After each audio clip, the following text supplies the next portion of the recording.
Quand faut-il accepter le premier baiser? Bonjour à toutes et à tous, je me réjouis de vous retrouver pour cette nouvelle vidéo. Si vous ne me connaissez pas encore, je suis Bénédicte Anne, votre love coach depuis 2004. J'accompagne les hommes et les femmes qui ont jusque-lors galéré en amour à attirer directement la bonne personne, de manière à éviter les embûches de la nouvelle jungle des rencontres. Enfin, si vous ne l'avez pas déjà fait, je vous invite à vous abonner à ma chaîne. Vous trouverez le lien ci-dessous et aussi à activer la cloche des notifications de manière à pouvoir être informé de chacune de mes nouvelles vidéos. En effet, je poste plusieurs vidéos par semaine pour vous aider à mieux comprendre ces fameuses nouvelles règles du jeu amoureux.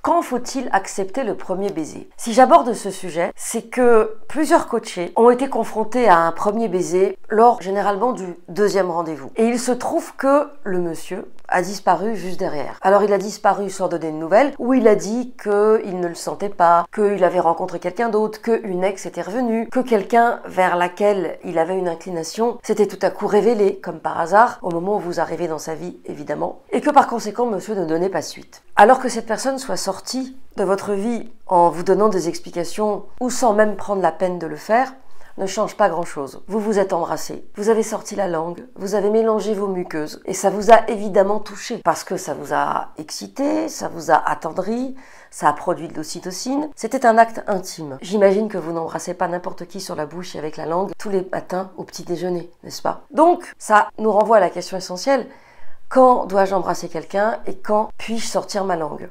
Je sais qu'il y a des écoles qui disent que ce qui compte c'est le ressenti, que c'est l'instant présent et que c'est toujours ça de prix. Et il y a d'autres écoles qui disent « Jamais malheureuse !» Une fois qu'il t'aura embrassé, il aura compris que tu es acquise et la suite ne l'intéressera peut-être pas. En fait, les deux sont vrais. Si vous êtes face à quelqu'un qui pour vous et pour qui vous êtes, s'il y a une forme d'évidence et de ping-pong, que vous vous embrassiez au deuxième, au troisième, au dixième, voire au premier rendez-vous ne changera pas grand-chose. Mais dans cette fameuse jungle des rencontres, il se trouve que le baiser est une forme d'emprise.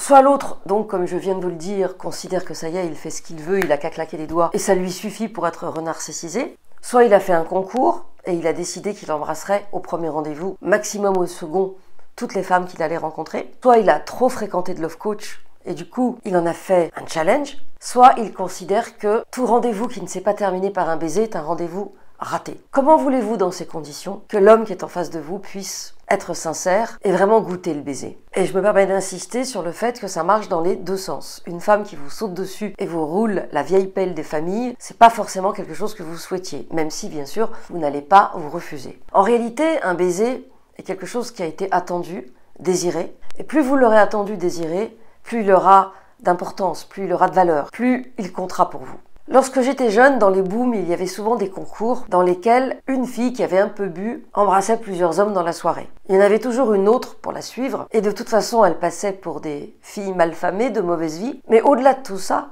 même s'il n'y avait pas eu de jugement, ce que l'on peut dire, c'est que une fois que vous avez embrassé 2-3 garçons, et en particulier si vous avez bu, vous ne savez même plus qui embrasse et comment il embrasse. Alors que si le baiser a été attendu, s'il a été désiré fortement, s'il a mis du temps à venir, si les bouches se sont lentement rapprochées comme au cinéma, dans les films américains, bon, le souci c'est qu'une minute après, il la prend sur la table de la cuisine et il s'arrache leurs vêtements. Donc c'est complètement contradictoire avec ce qu'il y a avant, mais c'est pas grave, on le sait, ce sont les films américains. Vous voyez bien où je veux en venir. Je veux en venir au fait qu'un baiser c'est précieux parce qu'un échange de muqueuses c'est précieux. C'est comme une pénétration, c'est comme du sexe oral. De muqueuse à muqueuse, on est dans quelque chose de sacré. Le sacré, c'est la base dans une relation amoureuse. S'il n'y a pas de sacré, il n'y aura jamais rien d'autre. S'il n'y a pas de peur, s'il n'y a pas de stress, s'il n'y a pas cette inquiétude à rentrer dans l'intime, alors il n'y a pas d'histoire possible. On n'est pas interchangeable en termes de baiser. On n'est pas interchangeable en termes de sexualité. Et une caresse doit être habitée, doit être incarnée. La main qui vous caresse n'est pas en train de machinalement vous gratouiller comme on le ferait pour un chien qu'on aimerait contenter. Non, la main qui vous caresse entre en contact avec vous et prend possession de vous au sens apprivoisement et en même temps présence. La présence est une des clés dans le baiser. Je vous en ai déjà parlé dans une vidéo. La présence est une des clés essentielles à la rencontre. Et si vous êtes là physiquement, là émotionnellement, là avec le cœur, là intellectuellement, dans une vraie présence, alors non seulement toute la rencontre sera magique, mais en plus, ce baiser, ce premier baiser, peut-être suivi de beaucoup d'autres, sera exceptionnel.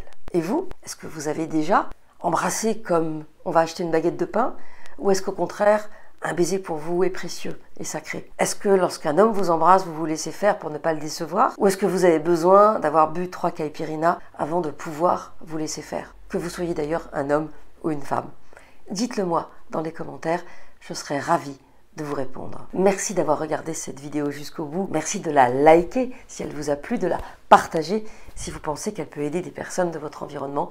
Et à très vite pour une nouvelle vidéo. N'oubliez pas de vous abonner à ma chaîne. Merci et à très bientôt pour une nouvelle vidéo.